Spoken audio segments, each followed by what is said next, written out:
بسم الله الرحمن الرحيم. عن عبد الله بن عمرو رضي الله تعالى عنهما أن رجلا سأل النبي صلى الله عليه وسلم: أي الإسلام خير؟ قال: تطعم الطعام وتقرأ السلام على من عرفت ومن لم تعرف. رواہ البخاری۔ حضرت عبداللہ ابن عمر بیان فرماتے ہیں، ایک دن ایک آدمی نے نبی کریم صلی اللہ علیہ وسلم سے پوچھا کون سا اسلام بہتر ہے، یعنی اسلام کی کون سی خصلت اور عادت بہتر ہے؟ تو نبی کریم صلی اللہ علیہ وسلم نے فرمایا، تم کھانا کھلاؤ اور جس کو پہچانو اس کو بھی اور جس کو نہ پہچانو اس کو بھی، سب کو سلام کرو۔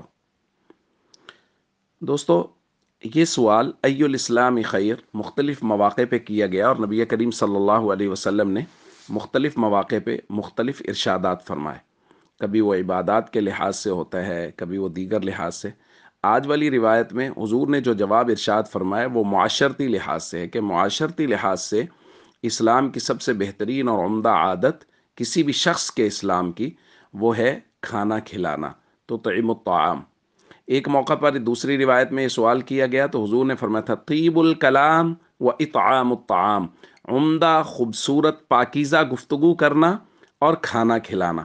اور آج کی روایت میں ساتھ اضافہ ہے، تقرأ السلام علی من عرفت ومن لم تعرف، سلام کو عام کرنا، جو شخص جاننے والے ہوں تب، نہ جاننے والے ہوں تب، سب کو سلام کرنا، کیونکہ سلام کرنے میں محبت بڑھتی ہے، سلام کرنے والے کی طرف سے عاجزی کا اظہار ہوتا ہے، اللہ کی رحمت کی دعائیں دی جاتی ہیں۔